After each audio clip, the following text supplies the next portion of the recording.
എൻ്റെ പേര് ലൂസി ജോസ്. തൃശ്ശൂർ ജില്ലയിലെ പുതുക്കാട് ഇടവകയിൽ നിന്നും വരുന്നു. ഈ പുണ്യ ദിവസത്തിൽ പരിശുദ്ധ മാതാവ് പ്രത്യക്ഷപ്പെട്ട ഈ അൾത്താരയിൽ നിന്നുകൊണ്ട് ഈ സാക്ഷ്യം പറയാൻ എന്നെ അനുവദിച്ച എൻ്റെ പൊന്ന് ഈശോയ്ക്കും കൃപാസന മാതാവിനും നന്ദിയുടെ ആയിരം നിറമലരുകൾ ഞാൻ നേർന്നുകൊള്ളട്ടെ. ഞാൻ ഒരു റിട്ടയേർഡ് ഹൈസ്കൂൾ അധ്യാപികയാണ്. എനിക്ക് 2 ആൺമക്കളാണ്. ഞാനിവിടെ ഉടമ്പടി എടുത്തത് 2019 ഏപ്രിൽ 16 എൻ്റെ മക്കളുടെ ദയനീയ അവസ്ഥ കണ്ടുകൊണ്ടാണ് ഞാൻ ഇവിടേക്ക് വരുന്നത്. എൻ്റെ ഇടവക പള്ളിയിൽ നിന്നും ഒരു കൃപാസനം പത്രം എനിക്ക് ലഭിച്ചു. അത് ഞാൻ വീട്ടിൽ കൊണ്ടുവന്ന് വായിച്ചപ്പോൾ അതിലെ സാക്ഷ്യങ്ങൾ കണ്ട് വായിച്ച് ഞാൻ ഞെട്ടിപ്പോയി. കാരണം പല ധ്യാന കേന്ദ്രങ്ങളിൽ നിന്നുമുള്ള സാക്ഷ്യങ്ങൾ ഞാൻ വായിക്കാറുണ്ടായിരുന്നു. ഇത്രയേറെ നീണ്ട പരമ്പരയിലുള്ള സാക്ഷ്യങ്ങൾ എന്നെ വളരെയധികം അത്ഭുതപ്പെടുത്തി. എങ്ങനെയെങ്കിലും ഈ മണ്ണിലോട്ട് വരണമെന്നും ഈ മാതാവിനെ കണ്ട് പ്രാർത്ഥിക്കണമെന്നും എൻ്റെ ഉള്ളിൽ അതിയായ ആഗ്രഹമുണ്ടായി. അധികം വൈകാതെ തന്നെ ഈ കൃപാസനം അങ്കണത്തിൽ വരുവാനും മാതാവിനോടും തിരുക്കുമാരനോടും എൻ്റെ വിഷമ സങ്കടങ്ങൾ പങ്കുവയ്ക്കാനും ദൈവം എന്നെ അനുവദിച്ചു. അതിൻ്റെ ഫലമായി എൻ്റെ മൂത്ത മകൻ ഞാൻ ജോലിക്ക് പോകുമ്പോഴെല്ലാം ദൂരദേശത്തായിരുന്നു. എനിക്ക് ജോലി വീട്ടിലേക്കൊന്നും വരാൻ പറ്റില്ല.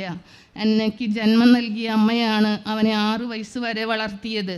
പക്ഷേ ഇവനും വളർന്നു വലുതായപ്പോൾ അമ്മാമ്മയും അവനും തമ്മിൽ എന്തോ ഒരു പിണക്കമുണ്ടാകുകയും 10 കൊല്ലത്തോളം എൻ്റെ പ്രിയ മകൻ എനിക്ക് ജന്മം നൽകിയ അമ്മയുമായി അവനെ വളർത്തി വലുതാക്കിയ അമ്മായിയുമായി ഒരു പിണക്കത്തിലായിരുന്നു. അത് എൻ്റെ മനസ്സിനെ വല്ലാതെ വിഷമിച്ചു കൊണ്ടിരുന്നു. എൻ്റെ അമ്മയും എനിക്ക് വലുതാണ്. ഞാൻ പെറ്റു വളർത്തി വലുതാക്കിയ എൻ്റെ മൂത്ത മകനും എനിക്ക് വലുതാണ്. ഞാൻ സഹിച്ച സഹനങ്ങൾ അത് പറഞ്ഞു അറിയിക്കാൻ പറ്റാത്തതായിരുന്നു. എൻ്റെ മാതാവിൻ്റെ മുൻപിൽ നിറകണ്ണുകളോടെ ഞാൻ കണ്ണുനീരൊഴുക്കി പ്രാർത്ഥിച്ചു. ദൈവമേ, ചിലപ്പോൾ നിങ്ങൾക്ക് കേൾക്കുമ്പോൾ തോന്നും ഇത് വലിയൊരു കാര്യമാണോ? എന്നെ സംബന്ധിച്ചിടത്തോളം ജീവിതത്തിലെ വലിയ വിഷമഘട്ടമായിരുന്നു ഇത്. എൻ്റെ മാതാവിൻ്റെ മുൻപിൽ കണ്ണുനീരോടെ ഞാൻ കണ്ണുനീർ തൂക്കി പ്രാർത്ഥിച്ചപ്പോൾ 10 കൊല്ലം വഴക്കായിരുന്ന എൻ്റെ മകൻ ഒരു ദിവസം എൻ്റെ വീട്ടിലെ പെരുന്നാളായിരുന്നു. അന്ന് എൻ്റെ മകൻ എൻ്റെ കൂടെ വരികയും അവനെ വളർത്തി വലുതാക്കിയ അമ്മാമ്മയോട് സ്നേഹപൂർവ്വം ക്ഷമാപണം പറഞ്ഞുകൊണ്ട് രമ്യതപ്പെടുകയും ചെയ്തു. ഇത് എത്ര പറഞ്ഞാലും നന്ദി പറഞ്ഞറിയിക്കാൻ പറ്റാത്ത ഒരു ഘട്ടമായിരുന്നു. എൻ്റെ മകൻ അമ്മാമ്മയുമായി രമ്യതയിലായപ്പോൾ ജോലിയില്ലാതെ വിഷമിച്ചിരുന്ന മകന് എൻ്റെ പ്രിയ മാതാവ് കൃപാസന മാതാവ് അനുഗ്രഹങ്ങൾ വാരിക്കോരി കൊടുത്തു. അവന് തോന്നുകയാണ് അവന് വേറൊരു കോഴ്സിന് പഠിക്കണമെന്ന് എന്നോട് പറയുകയും കോളേജിൽ സീറ്റ് കിട്ടാൻ വളരെ ബുദ്ധിമുട്ടായിരുന്നു. പക്ഷേ കോളേജിലേക്ക് കൊണ്ടുചെന്നപ്പോൾ പ്രിൻസിപ്പാൾ ഇവനെ കണ്ടപ്പോൾ പറയുകയാണ്, മോനെ, നീ നന്നായി പഠിക്കണം, പഠിച്ചു കഴിഞ്ഞാൽ നിനക്ക് ഞാൻ ഇതേ സ്ഥാപനത്തിൽ ജോലി തരാമെന്ന് അന്ന് വാഗ്ദാനം ചെയ്തു. അഡ്മിഷൻ എടുക്കാൻ ചെന്ന സമയത്തുണ്ടായ ഒരു അത്ഭുതമാണ്. അവൻ 2 കൊല്ലം ആ കോളേജിൽ ഒരു PG കോഴ്സിനാണ് പഠിച്ചത്. അവൻ്റെ പഠിപ്പ് കഴിഞ്ഞു. ഇപ്പോൾ അതേ കോളേജിൽ തന്നെ ഒരു അസിസ്റ്റൻറ്റ് പ്രൊഫസറായി ദൈവം അവനെ ഉയർത്തി. രമ്യതയിലായപ്പോൾ, വഴക്ക് മാറിയപ്പോൾ മാതാവ് കൊടുത്ത വലിയൊരു അനുഗ്രഹമാണെന്ന് ഞാൻ ഉറച്ചു വിശ്വസിക്കുന്നു. 2ാമത്തെ സാക്ഷ്യം, എൻ്റെ 2ാമത്തെ മകൻ ഇതുപോലെ പഠിപ്പ് കഴിഞ്ഞ് അവനും ഇരിക്കുകയായിരുന്നു. അപ്പോൾ 3 കൊല്ലത്തിനകം അപ്രൻറ്റിസ്ഷിപ്പ് എടുക്കണം. അതിനുവേണ്ടി കുറേ പരിശ്രമിച്ചു, ഒന്നും കിട്ടിയില്ല. ആ കാലാവധി തീരാറായപ്പോൾ തിരുവനന്തപുരം ISRO അവനെ ഒരു അപ്രൻറ്റിസ്ഷിപ്പ് ട്രെയിനിങ്ങിന് വിളിച്ചു. അന്ന് അവൻ ഓഫീസിലെ വർക്കാണ് കൊടുത്തത്. അവനാണെങ്കിൽ ഒരു മെക്കാനിക്കൽ ട്രെയിനി കിട്ടാനാണ് ആഗ്രഹിച്ചത്. അവൻ എനിക്ക് വിളിച്ചു പറഞ്ഞു, അമ്മ, എനിക്ക് തീരെ ഇഷ്ടമില്ലാത്തതാണ് എനിക്കിവിടെ കിട്ടിയത്. ഞാനും അവനും ശക്തമായി പ്രാർത്ഥിച്ചു. 2 ദിവസത്തിന് ശേഷം മാതാവ് അവിടെ ഒരു പുതിയ പോസ്റ്റ് ഉണ്ടാക്കി. മെക്കാനിക്കൽ ട്രെയിനി ആയിട്ട് എൻ്റെ മകനെ നിയമിക്കുകയും അവിടെ ഉണ്ടായിരുന്ന സ്റ്റൈപ്പൻഡ് 3 ഇരട്ടിയായി ഉയർത്തുകയും ചെയ്ത് ആ മകനെയും അമ്മ തിരുക്കുമാരനോട് പ്രാർത്ഥിച്ചുകൊണ്ട് ഞങ്ങളുടെ കുടുംബത്തെ സമൃദ്ധമായി അനുഗ്രഹിച്ചു. 3ാമത്തത്, ഒരു ചിട്ടി ഞങ്ങൾ ചേർന്നിട്ടുണ്ടായിരുന്നു. പക്ഷേ അത് പലതവണ വിളിക്കാൻ ശ്രമിച്ചിട്ടും ഞങ്ങൾക്ക് കിട്ടിയിരുന്നില്ല. പക്ഷേ ഇവിടെ ഉടമ്പടി എടുത്തതിന് ശേഷം 2 മാസത്തിന് ശേഷം അത് ഞങ്ങൾക്ക് ലഭിക്കുകയും മാതാവ് ഞങ്ങളെ സാമ്പത്തികമായി അനുഗ്രഹിക്കുകയും ചെയ്തു. മൂന്നാമത്തത്, ഞങ്ങളുടെ വീട് പണി കഴിഞ്ഞിട്ട് മുന്നിൽ ഒരു മതിൽ കെട്ടാൻ നോക്കുകയായിരുന്നു. പക്ഷേ മുന്നിലൂടെ ഒരു ഇറിഗേഷൻ ഡിപ്പാർട്ട്മെൻറ്റിൻ്റെ കാടക്കനാൽ പോകുന്നുണ്ടായിരുന്നു. എന്തോ ആരൊക്കെയോ പറഞ്ഞു കൊടുത്ത് ഞങ്ങൾ ഗവൺമെൻറ്റിൻ്റെ സ്ഥലം കയ്യേറി എന്ന് പറയുകയും ഇറിഗേഷൻ ഡിപ്പാർട്ട്മെൻറ്റിൽ നിന്ന് അസിസ്റ്റൻ്റ് എഞ്ചിനീയർ വരികയും ഞങ്ങളുടെ മതിൽ പണി ഉടനടി സ്റ്റോപ്പ് മെമ്മോ തന്ന് നിർത്തിവെക്കുകയും ചെയ്തു. ഞങ്ങൾ വളരെ വിഷമത്തിലായി. മാതാവിനോട് കരഞ്ഞു പ്രാർത്ഥിച്ചു. അതിൻ്റെ ഫലമായി ഇപ്പോൾ കഴിഞ്ഞ മാസം അതേ ഡിപ്പാർട്ട്മെൻറ്റ് തന്നെ വന്ന് വീണ്ടും അളക്കുകയും സത്യാവസ്ഥ മാതാവ് അവരെ ബോധിപ്പിച്ചു. 1 മീറ്റർ സ്ഥലം, ഞങ്ങളുടെ സ്ഥലം റോട്ടിലേക്ക് കയറി കിടക്കുകയാണ്. ഗവൺമെൻറ്റിന് ഞങ്ങൾ ആ സ്ഥലവും വിട്ടുകൊടുത്തു. ഇപ്പോൾ ഞങ്ങൾക്ക് ആ സ്റ്റോപ്പ് മെമ്മോ പിൻവലിച്ചുകൊണ്ട് മതിൽ പണിയാനുള്ള അംഗീകാരം ഗവൺമെൻറ്റിൽ നിന്നും മാതാവ് തിരുക്കുമാരനോട് പ്രാർത്ഥിച്ചുകൊണ്ട് അതും ഞങ്ങൾക്ക് നേടിത്തന്നു. നേർച്ച വസ്തുക്കൾ ഉപയോഗിച്ചുകൊണ്ടുള്ള സാക്ഷ്യങ്ങൾ നിരവധിയാണ്.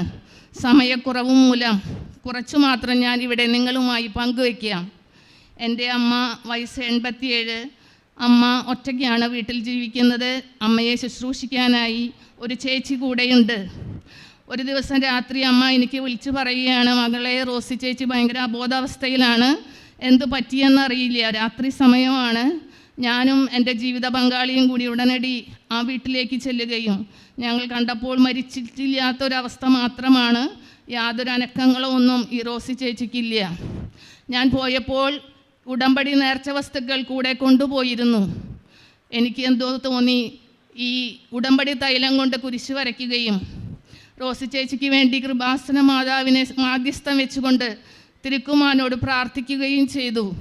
അരമണിക്കൂർ കഴിഞ്ഞപ്പോഴേക്കും ചേച്ചി കണ്ണുകൾ തുറന്ന് വളരെയധികം മാറ്റങ്ങൾ കാണിക്കുകയും ചെയ്തു. ഞങ്ങൾ ഹോസ്പിറ്റലിലേക്ക് പിറ്റേ ദിവസമാണ് കൊണ്ടുപോയത്.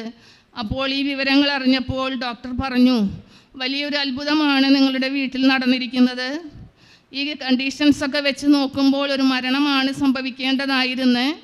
എന്തോ വലിയൊരു മിറാക്കിൾ അവിടെ നടന്നു എന്ന് പറഞ്ഞു. അതും എൻ്റെ ജീവിതത്തിലെ വലിയ ഒരു അനുഗ്രഹമായി മാറിയിരിക്കുകയാണ്. പിന്നെ എൻ്റെ 2ാമത്തെ മകൻ ആഗസ്റ്റ് 15-ാം തീയതി പള്ളിയിലേക്ക് പോവുകയായിരുന്നു. പള്ളിയുടെ അകത്ത് വെള്ളമുണ്ടായിരുന്നു. അവൻ ഈ മുട്ട് കുത്തി അവിടെ വീണു. ഭയങ്കര വേദനയായിരുന്നു. ഡോക്ടറെ കാണിച്ചപ്പോൾ പറഞ്ഞു, ലിഗ്മെൻറ്റിനാണ് പ്രശ്നം, വളരെ ദുർഗണം പിടിച്ചതാണ്, മുട്ടിന് ചിലപ്പോൾ ഓപ്പറേഷനൊക്കെ വേണ്ടി വരും, വളരെ ചിലവേറിയതുമാണ്, അതും തന്നെയല്ല കുട്ടിക്ക് കുറേ റെസ്റ്റ് വേണ്ടി വരുമെന്ന് പറഞ്ഞു. ഞാൻ വളരെ വിഷമത്തിലായി. വീട്ടിൽ വന്നപ്പോൾ നമ്മുടെ ഉടമ്പടി നേർച്ച വസ്തുക്കൾ ആയ തൈലം ഞാൻ അവൻ്റെ മുട്ടിൽ എന്നും പുരട്ടി കുരിശ് വരച്ച് വിശ്വാസ പ്രമാണം ചൊല്ലി വളരെ വിശ്വാസത്തോടു കൂടി എൻ്റെ മാതാവിൻ്റെ മുൻപിൽ ഞാൻ പ്രാർത്ഥിച്ചുകൊണ്ടേയിരുന്നു. ഒരാഴ്ച കഴിഞ്ഞ് വീണ്ടും ഡോക്ടറെ കാണിക്കാൻ ചെന്നു.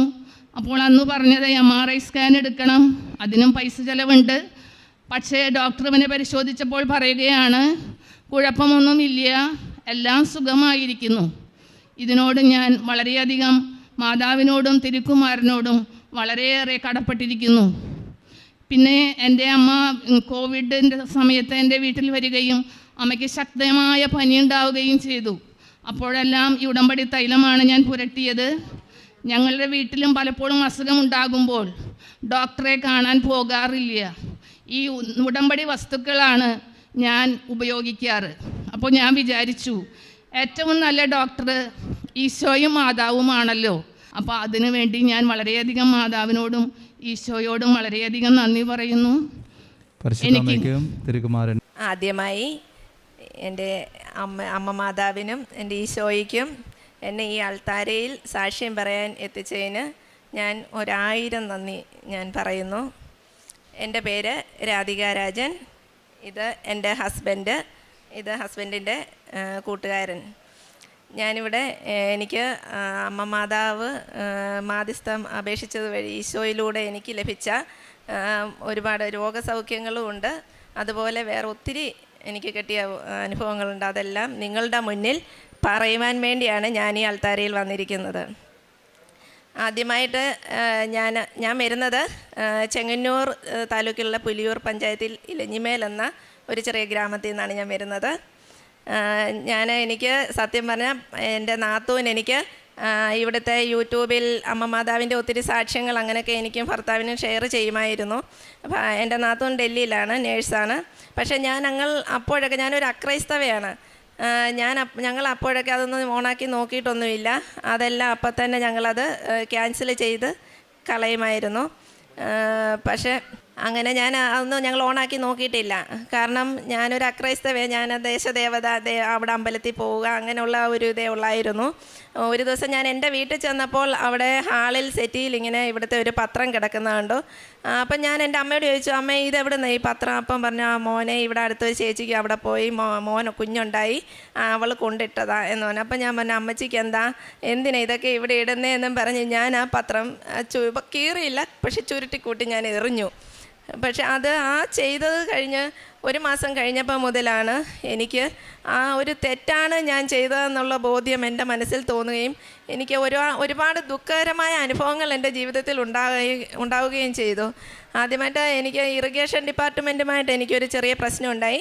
എൻ്റെ വീടിൻ്റെ പടിഞ്ഞാറ് ഭാഗത്താണ് എൻ്റെ സെപ്റ്റിക് ടാങ്ക് ഇട്ടേക്കുന്നത്, അതിൻ്റെ അപ്പുറം ഇറിഗേഷൻ കനാലാണ്. അങ്ങനെ അവർ ഞങ്ങളുടെ ഇറിഗേഷൻ്റെ ഞങ്ങളുടെ സെപ്റ്റിക് ടാങ്ക് ഇട്ടേക്കുന്നത് അത് അവരുടെ കനാലിൻ്റെ വസ്തുവിലൂടെ ചേർന്നാണെന്നും പറഞ്ഞ് അവർ വന്ന് ഭയങ്കര പ്രശ്നങ്ങളൊക്കെ ആയിരുന്നു.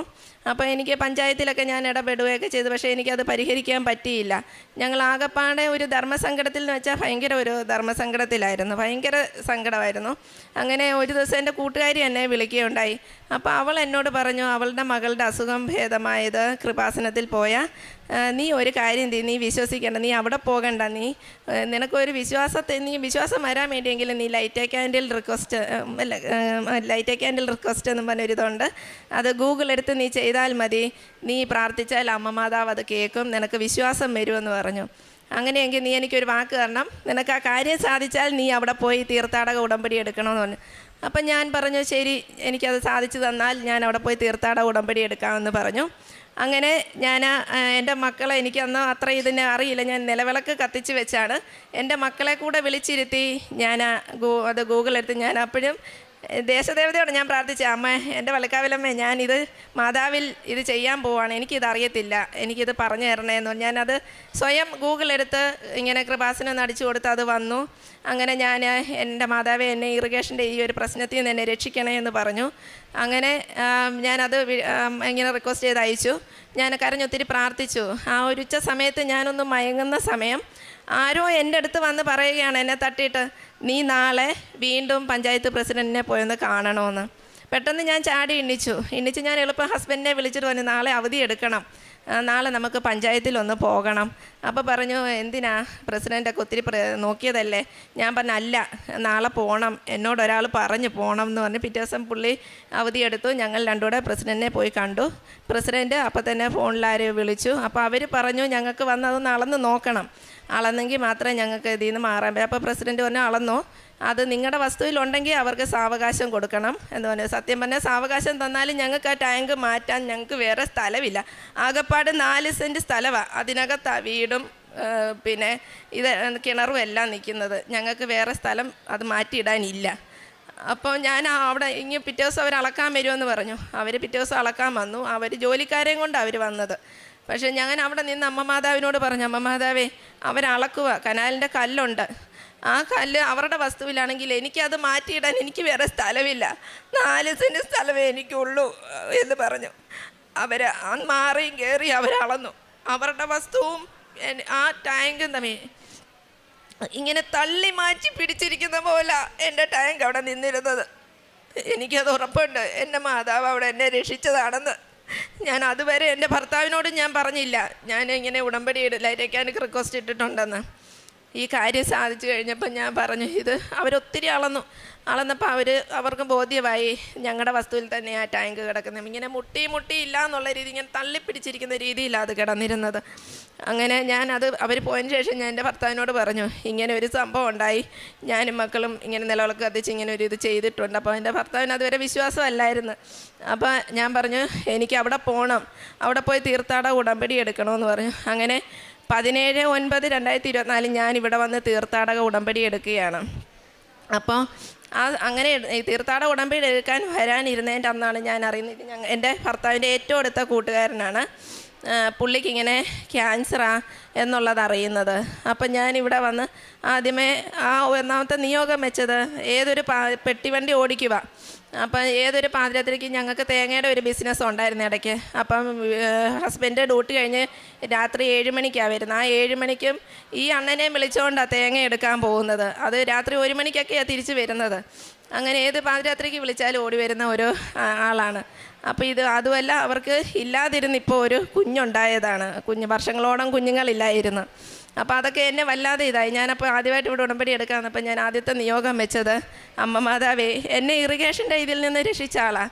ആ അണ്ണന് ആ ക്യാൻസർ എന്ന് 5 വർഷമായി തുടങ്ങിയിട്ടെന്നൊക്കെയാണ് പറയുന്നത്.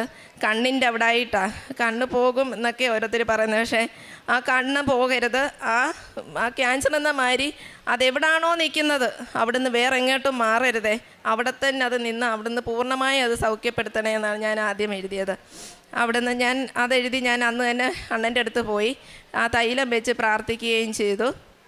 പക്ഷേ ഈ സർജറി എല്ലാം കഴിഞ്ഞതിന് ശേഷം ഇതോട്ട് ഇങ്ങനെ സ്പ്രെഡായോ എന്നുള്ളത്, സർജറി കഴിഞ്ഞ് കഴിഞ്ഞാൽ കീമോ ചെയ്യണം, 30 ആണ് ചെയ്യേണ്ടത്. അപ്പോൾ ഡോക്ടർ പറഞ്ഞു അണ്ണന് അത് ചെയ്യാനുള്ള ശേഷിയില്ല, ആരോഗ്യമില്ല എന്ന്. പക്ഷേ അവിടെയും അമ്മ അണ്ണനെ രക്ഷിക്കുകയായിരുന്നു. ഡോക്ടറിനും അത്ഭുതമായി. 20 ചെയ്തപ്പോഴേ നല്ല 30 ചെയ്യാനുള്ള ആരോഗ്യവും അമ്മ മാതാവ് കൊടുത്തിരുന്നു. അതുപോലെ തന്നെ അത് കഴിഞ്ഞിട്ട് ഇത് സ്പ്രെഡായതിൻ്റെയൊക്കെ ചെക്കപ്പ് ചെയ്തൊക്കെ ഇതുണ്ടായിരുന്നു, സ്കാനിങ് ഉണ്ടായിരുന്നു. അപ്പോൾ അതിന് പോകുക. അപ്പോൾ എനിക്ക് ഭയങ്കര ഒരു ഭയം, അത് സ്പ്രെഡായി കാണുമോ, സ്കാൻ ചെയ്യുമ്പോൾ എന്തായിരിക്കും. എനിക്ക് എൻ്റെ കാശ് രൂപം കൊടുത്തു വിടണമെന്ന് എൻ്റെ മനസ്സ് പറയുക. പക്ഷേ അച്ഛൻ ഇവിടെ പറഞ്ഞിട്ടുണ്ട്, നിങ്ങളുടെ കാശ് രൂപം നിങ്ങൾ ആർക്കും അങ്ങനെ കൈമാറല്ലെന്ന്. അന്ന് രാത്രി ഞാൻ അമ്മ മാതാവിനോട് ഞാൻ വൈകിട്ടത്തെ പ്രാർത്ഥിച്ചപ്പോൾ ഞാൻ പറഞ്ഞു, അമ്മ മാതാവേ, നാളെ ആ അണ്ണൻ ആ സ്കാനിങ്ങിന് പോവാം, അതിന് എനിക്ക് ഈ കാശ് രൂപം കൊടുത്തു വിടണമെന്നുണ്ട്. കാരണം ഈ കാശ് രൂപം കയ്യിലുണ്ടെങ്കിൽ എനിക്ക് വിശ്വാസമാണ് അതങ്ങ് സ്പ്രെഡാകത്തില്ലെന്ന്. അതിന് മുന്നേ തന്നെ ഞാനിവിടെ വന്ന് അച്ഛനെ കൊണ്ട് കയ്യൊപ്പ് ശുശ്രൂഷ വെപ്പിച്ചായിരുന്നു. അണ്ണൻ ഇവിടെ വന്ന് അച്ഛൻ്റെ കൈവെപ്പ് ശുശ്രൂഷയൊക്കെ ചെയ്തായിരുന്നു. അപ്പോൾ അങ്ങനെ ഞാൻ പറഞ്ഞു, എനിക്കിത് കാശ് രൂപം ഞാൻ കൊടുത്തു വിടണമെന്നുണ്ടെങ്കിൽ എനിക്കൊരു അടയാളം തരണമെന്ന് പറഞ്ഞു. അങ്ങനെ രാവിലെ ഇവർ 10 മണിക്കാണ് പോകുന്നതെന്ന് പറഞ്ഞു. അപ്പോൾ 9 ആയിട്ടും ഒരു ഇതും എനിക്ക് കിട്ടുന്നില്ല. അമ്മ മാതാവ് ഒരടയാളവും എനിക്ക് തന്നില്ല. ഞാൻ ഒരു 9:15 ഞാൻ അവിടെ ചെന്ന് നിന്ന് പ്രാർത്ഥിച്ചു ചോദിച്ചാൽ, അമ്മ അതെ അപ്പോൾ കൊടുത്ത് വിടണ്ടായില്ലേ, അല്ലെങ്കിൽ എനിക്ക് എന്തെങ്കിലും ഒരു അടയാളം തന്നേനെ വല്ലോ എന്ന് പറഞ്ഞതുമല്ല. നല്ല മുല്ലപ്പൂവിൻ്റെ മണമെന്ന് വെച്ചാൽ നല്ല മണം, ആ മുറിയിൽ നിൽക്കാൻ വയ്യാത്ത മണം. ഞാനപ്പോൾ എളുപ്പം എൻ്റെ ഭർത്താവിനെ വിളിച്ചിട്ട് പറഞ്ഞാണ്, വിശ്വനെ എളുപ്പം ഓടിവാ, ഞാൻ പ്രാർത്ഥിക്കുന്ന മുറിയിൽ നല്ല മണം. അപ്പോൾ പുള്ളി നീ പൊക്കോ, ഞാൻ വരാം. മണ്ടയ്ക്കപ്പോൾ പണി നടക്കുക, പഠനമുറി കിട്ടി, അതിൻ്റെ പണി നടക്കുക. പക്ഷേ പുള്ളിയെ അവിടെ നിർത്തിയില്ല. ആ മണം അവിടെ വരെ ചെന്ന് പുള്ളി എളുപ്പം എൻ്റെ പുറകിൽ ഇറങ്ങി വന്നിടി, മണം അവിടെ വരെ വന്നു. അപ്പം ഞാൻ പറഞ്ഞു, ഈ ഇട്ടേക്കുന്ന ഡ്രസ്സ് മതി, അവരിപ്പോൾ പോകും, നമുക്ക് എളുപ്പം പോകണമെന്ന് പറഞ്ഞ് ഞാൻ അങ്ങനെ എളുപ്പം ഞങ്ങൾ വണ്ടിയിൽ ചെന്ന്, അപ്പോൾ ഇവർ പോകാൻ ഇറങ്ങുക. ഞാൻ എൻ്റെ കാശ് രൂപം കൊടുത്തു വിട്ടു. ഞാൻ എന്നിട്ട് തിരിച്ച് വന്നിട്ട് ഞാൻ അവിടെ ഇരുന്ന് പ്രാർത്ഥിക്കാൻ തുടങ്ങിയത് ഇവരുടെ റിസൾട്ട് 1:30 റിസൾട്ട് കിട്ടിയപ്പോൾ. അതുവരെ ഞാൻ ജലപാനമില്ലാതെ ഞാൻ അവിടെ ഇരുന്ന് പ്രാർത്ഥിച്ചു. കാരണം റിസൾട്ട് നെഗറ്റീവാണ്, പൂർണ്ണമായി ക്യാൻസർ മാറി എന്നുള്ളത് എനിക്ക് കേൾക്കണം അമ്മ മാതാവ്, എന്നാലും ഞാൻ ഇവിടെ നിന്ന് എണ്ണിക്കത്തുള്ളെന്ന് പറഞ്ഞു. അങ്ങനെ ഞാൻ അവിടെ നിന്നിരുന്നു. ഞാൻ അവിടെ നിന്ന് 1:30 ആയപ്പോഴാണ് വിളിച്ചിട്ട് വിശ്വനോട് പറഞ്ഞെടാ, എൻ്റെ ടെസ്റ്റ് എല്ലാം ഒത്തിരി ചെയ്തു, എനിക്ക് ക്യാൻസർ പൂർണ്ണമായിട്ടും മാറി, ആ ഒരു രോഗം ഇപ്പോൾ എന്നിലില്ല എന്ന്. അത് എനിക്കൊരു വലിയ, കാരണം എനിക്ക് ജനിക്കാതെ പോയ ഒരു ചേട്ടനായിട്ടാണ് ഞാനിന്ന് കാണുന്നത്. അത് എനിക്ക് ഒത്തിരി ഒരു വലിയ അനുഭവമാണ് അതെനിക്ക്. കാരണം ഞാനിവിടെ 2ാമത് പുതുക്കാൻ വന്നപ്പം സിസ്റ്റർ, അന്ന് എൻ്റെ ഇത് പുതുക്കാൻ സിസ്റ്റർ എന്നോട് ചോദിച്ചു, നിനക്ക് വല്ല സാക്ഷ്യങ്ങളോ? അപ്പോഴും ഞാൻ പറഞ്ഞത് എനിക്കായിട്ടില്ല, പക്ഷേ മറ്റുള്ളവർക്ക് വേണ്ടി ഞാൻ, മറ്റുള്ള 2-3 പേരുണ്ട്, പക്ഷെ അവരൊന്നും ഇവിടെ വന്നിട്ടില്ല, അതുകൊണ്ട് എനിക്ക് പറയാൻ പറ്റത്തില്ല. അവർക്കൊക്കെ വേണ്ടി ഞാൻ പ്രാർത്ഥിച്ചു, അവരുടെയൊക്കെ കാര്യങ്ങൾ സാധിച്ചു. അതാണ് നമുക്ക് ഏറ്റവും വലുതായിട്ട് വേണ്ടത്. നമുക്കല്ല, നമ്മൾ മറ്റുള്ളവർക്ക് വേണ്ടി പറയണം, പ്രാർത്ഥിക്കണം, അതാണ് നമ്മൾ ചെയ്യേണ്ടത്. അപ്പോൾ ഈശോ നമ്മുടെ കാര്യങ്ങളും ചെയ്തു തരും. അതെനിക്ക് അനുഭവം വന്നു. ഞാൻ ഈ അണ്ണന് വേണ്ടി പ്രാർത്ഥിച്ചപ്പോൾ കുറച്ച് നാളായി എൻ്റെ ഹസ്ബൻഡിൻ്റെ കൈ മേലോട്ട് പൊക്കാൻ പറ്റത്തില്ലായിരുന്നു. അത് ഒത്തിരി ഫിസിയോതെറാപ്പി ചെയ്യണം, അങ്ങനെയാണ്. സാമ്പത്തിക ബുദ്ധിമുട്ടുകൊണ്ട് ഞങ്ങൾ അതിനൊന്നും മുതിർന്നില്ല, കാരണം സാമ്പത്തികം വേണം. പക്ഷേ ഞാൻ അപ്പോഴും ഓർത്ത് എന്തിനാ തൈലം പുരട്ടി ഞാൻ പ്രാർത്ഥിച്ചിട്ട് ഞാൻ എന്നും പറയും, അമ്മ മാതാവേ, ഞാൻ ആ മുമ്പിൽ വന്ന് സാക്ഷ്യം പറഞ്ഞോളാം, എൻ്റെ വിശ്വന് മറ്റേ തന്നെയാണ് വിറക് കീറുക എല്ലാം ചെയ്തു. പക്ഷേ ഈ കൈ പൊക്കി വിറക് കീറാൻ വയ്യാത്തതുകൊണ്ട് ഞങ്ങൾ കൂലിക്ക് ആളെ നിർത്തി വിറക് കീറിക്കേണ്ട അവസ്ഥ ഞങ്ങൾക്ക് വന്നു. അങ്ങനെ ആ തൈലം തൊട്ട് ആ പ്രാർത്ഥിച്ചതിൻ്റെ ഫലമായിട്ട് ഇന്ന് എൻ്റെ ഹസ്ബൻഡിൻ്റെ കൈ നന്നായിട്ട് ഉയർത്താൻ പറ്റും, നന്നായിട്ട് ഉയർത്തി ആ ജോലികൾ ചെയ്യാൻ പറ്റുന്നുണ്ട് എൻ്റെ ഹസ്ബൻഡിന്. അത് എനിക്ക് ഏറ്റവും വലിയൊരു ഇതാണ് എനിക്ക് കിട്ടിയത്. പിന്നെ എന്തുവാ, എൻ്റെ ഹസ്ബൻഡ് ഈ അടുത്തിടയ്ക്ക് പനി നന്നായിട്ട് വന്നിരുന്നു. പനി കൂടിയെന്ന് വെച്ചാൽ നല്ലതായിട്ട് കൂടി.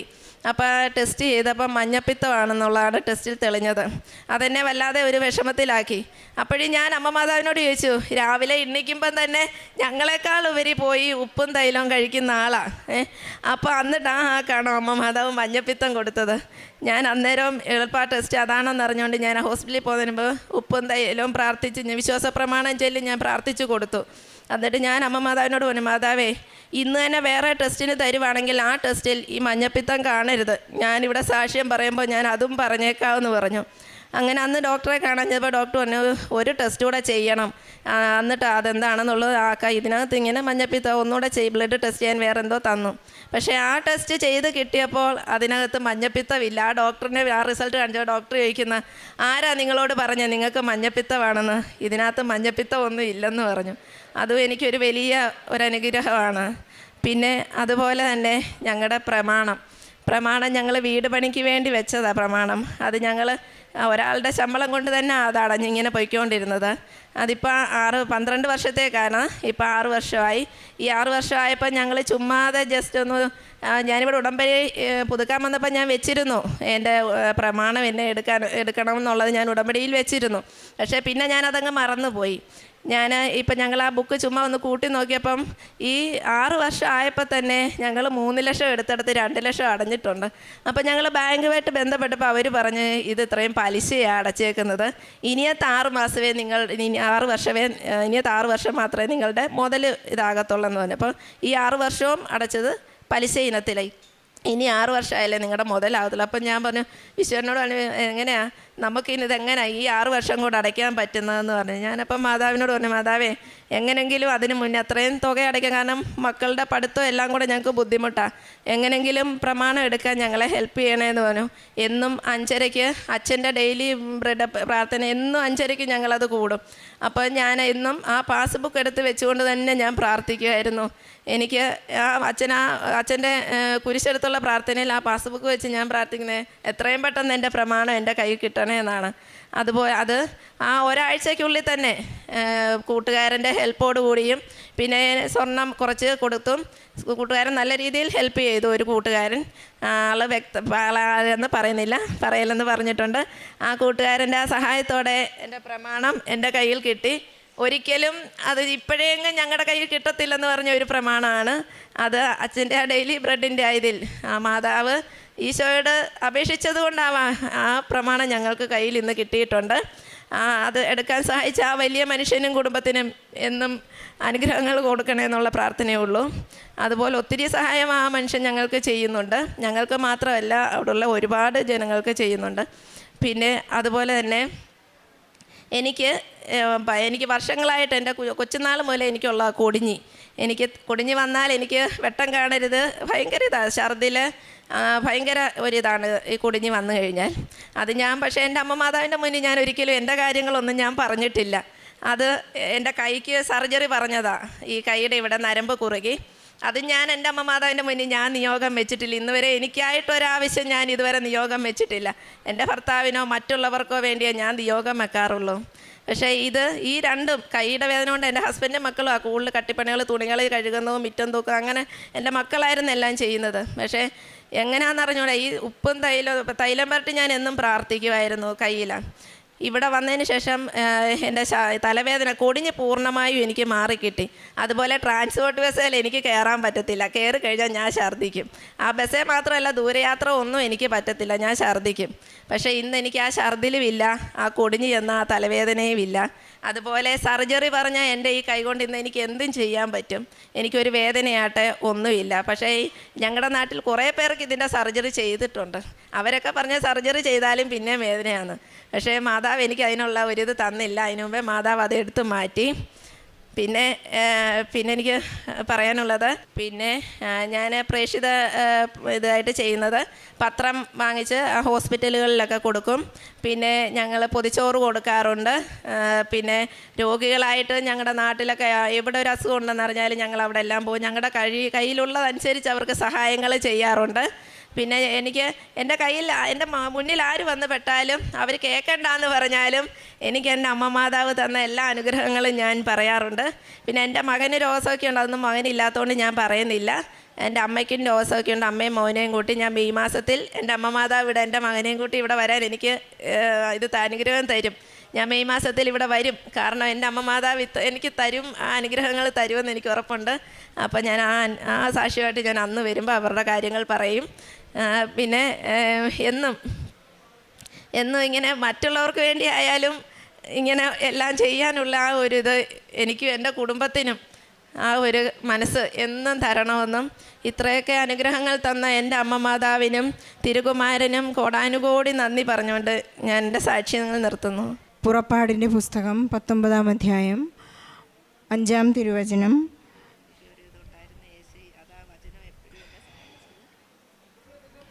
അതുകൊണ്ട് നിങ്ങൾ എൻ്റെ വാക്ക് കേൾക്കുകയും എൻ്റെ ഉടമ്പടി പാലിക്കുകയും ചെയ്താൽ നിങ്ങൾ എല്ലാ ജനങ്ങളിലും വെച്ച് എനിക്ക് ഏറ്റവും പ്രിയപ്പെട്ട എൻ്റെ സ്വന്തം ജനമായിരിക്കും. കാരണം ഭൂമി മുഴുവൻ എൻ്റേതാണ്. രാധിക രാജൻ എന്ന ഈ സഹോദരിയുടെ വളരെ ശക്തവും ആത്മാർത്ഥവുമായ പ്രത്യക്ഷീകരണ സാക്ഷ്യമാണ് ഈ അൾത്താരയിൽ മകൾ ഏറ്റുപറഞ്ഞത്. തൻ്റെ ജീവിത പങ്കാളിയോടും കൂട്ടുകാരനോടും കൂടെയാണ് ഇവരിവിടെ വന്ന് വലിയ പ്രത്യക്ഷീകരണ സാക്ഷ്യം ഏറ്റു പറയുന്നത്. ഇവരുടെ ജീവിതത്തിൽ പരിശുദ്ധ അമ്മ ഇടപെട്ടുകൊണ്ട് ഇവർക്ക് വേണ്ടി മാധ്യസ്ഥം വഹിച്ച് ഈശോയിൽ നിന്ന് ലഭിച്ച അനുഗ്രഹങ്ങൾക്കും കൃപകൾക്കും അഭിഷേകത്തിനുമൊക്കെ അവർ നന്ദി പറയുകയാണ്. രാധിക രാജൻ അവരുടെ കുടുംബത്തിലുണ്ടായ ഒരു ഭൂമി ഇറിഗേഷൻ ഡിപ്പാർട്ട്മെൻറ്റും അവരുടെ വസ്തുവുമായിട്ടുണ്ടായ ഒരു ഏറ്റുമുട്ടലിൽ പരിശുദ്ധ അമ്മ അവർക്ക് വേണ്ടി വാദിച്ചുകൊണ്ട് ഒരു നല്ല അഭിഭാഷകയായി ഈശോയിൽ നിന്ന് നീതി ലഭിച്ചതിനെക്കുറിച്ചാണ് ആദ്യമായി പറഞ്ഞ സാക്ഷ്യം. നമുക്കറിയാവുന്നതുപോലെ നാം എത്ര തന്നെ സങ്കടത്തിലായാലും എല്ലാ സാഹചര്യങ്ങളും നമുക്ക് പ്രതികൂലമായിരുന്നാലും അമ്മ നമുക്ക് വേണ്ടി നിലകൊള്ളുന്ന ഒരു നിലപാടുണ്ട്. ജോസഫച്ചൻ നമ്മെ ഓർമ്മിപ്പിക്കുന്നുണ്ട്, നീ ദൈവത്തിൽ അടിയുറച്ച് വിശ്വസിക്കുകയും ദൈവം നിന്നിൽ വസിക്കുന്നു, നീ ദൈവത്തിൽ വിശ്വസിക്കുന്നു എന്നുള്ള ഒരു നിലപാട് നിനക്ക് മനസ്സിലായിട്ടുണ്ടെങ്കിൽ, നിൻ്റെ തീരുമാനങ്ങൾ അതാണെങ്കിൽ ദൈവം എപ്പോഴും നമ്മോട് കൂടെ ഉണ്ടായിരിക്കുമെന്ന് അച്ഛൻ നമുക്ക് എപ്പോഴും ഉറപ്പു തരുന്നുണ്ട്. അതുപോലെ തന്നെ ഹസ്ബൻഡിൻ്റെ കൂട്ടുകാരന് വേണ്ടി ഇവരൊരു മധ്യസ്ഥ പ്രാർത്ഥന നടത്തിയതിനെക്കുറിച്ച് ഏറ്റുപറയുകയുണ്ടായി. ക്യാൻസർ ബാധിച്ച് ഈ മകൻ വളരെയധികം സങ്കടപ്പെടുന്ന ഒരു അവസ്ഥയിൽ ഈ മകൾക്ക് ലഭിച്ച ഒരു കൃപയാണ് മധ്യസ്ഥ പ്രാർത്ഥനയിലൂടെ ആ മകന് സൗഖ്യം കൊടുക്കണമേ എന്നുള്ള പ്രാർത്ഥന. ഈശോയോടുള്ള ആ പ്രാർത്ഥന വളരെ അച്ചിട്ടതായി. അദ്ദേഹത്തിൻ്റെ ക്യാൻസർ നെഗറ്റീവാണെന്നുള്ള റിപ്പോർട്ട് അവർക്ക് ഹോസ്പിറ്റലിൽ നിന്ന് ലഭിച്ചതിൻ്റെ വലിയ സാക്ഷ്യമാണ്. പത്രോസ് പറയുന്നത് പോലെ ഈ മകൾ ഒട്ടും തന്നെ തനിക്ക് വേണ്ടി പ്രാർത്ഥിക്കുന്നില്ല. രാധിക രാജൻ പറയുന്നു, എൻ്റെ ഛർദിയിലും എൻ്റെ തലവേദനയിലും ഒന്നും ഞാൻ എനിക്ക് വേണ്ടി ഒരു നിയോഗം എഴുതിയിട്ടില്ല. എൻ്റെ ഹസ്ബൻഡിനെ കൈ ഉയർത്തണം, കൈയുടെ വേദന മാറണം, അതുപോലെ തന്നെ കൂട്ടുകാരനെ സൗഖ്യം ലഭിക്കണം, ഇതെല്ലാം പ്രാർത്ഥിച്ചപ്പോൾ ഈ മകൾക്ക് തന്നെ വലിയ അത്ഭുതങ്ങൾ ജീവിതത്തിൽ ഉണ്ടായതായിട്ടാണ് ഏറ്റുപറയുന്നത്. പത്രോസ്ലീഹ പറയുന്നു, ഈശോയുടെ താബോർ മലയിൽ വെച്ചുണ്ടായ രൂപാന്തരീകരണത്തിൽ പത്രോസ് എല്ലാം മറന്നുകൊണ്ട് പറയുന്നുണ്ട്, ഞാൻ 3 കൂടാരങ്ങൾ നിർമ്മിക്കാം, ഒന്ന് നിനക്ക്, ഒന്ന് ഏലിയായ്ക്ക്, ഒന്ന് മോശയ്ക്ക്. പത്രോസ് എവിടെ ജീവിക്കുമെന്ന് പത്രോസിന് അതിനെക്കുറിച്ചൊരു ആകുല ചിന്തയുണ്ടായിരുന്നില്ല. കാരണം ഞാൻ എപ്പോഴും ദൈവത്തിൻ്റെ കൂടാരത്തിലാണെന്നുള്ള ആ അതിയായ വിശ്വാസവും ഉറപ്പും അദ്ദേഹത്തിന് ദൈവത്തിൽ ഒന്നായി നിൽക്കാനുള്ള കൃപ അദ്ദേഹത്തിനുണ്ടായി. അതുപോലെ തന്നെ ഡെയിലി ബ്രെഡിലൂടെ ജോസഫ് അച്ഛൻ്റെ ബ്ലെസ്സിങ്ങിൽ അവരുടെ വീടിൻ്റെ പ്രമാണത്തിന് ഒരു വലിയ തീർപ്പുണ്ടായതായി മകൾ ഏറ്റുപറയുകയാണ്. 6 വർഷക്കാലം അവർ പലിശ അടച്ചുകൊണ്ടിരുന്നു. ഇനി വീണ്ടും 6 വർഷം പൈസ അടച്ചാലേ അവർക്ക് അവരുടെ വീടിൻ്റെ പ്രമാണം തിരിച്ചു കിട്ടുകയുള്ളൂ. പക്ഷേ ആ ഒരു അവസ്ഥയിലാണ് ഈശോ അവർക്ക്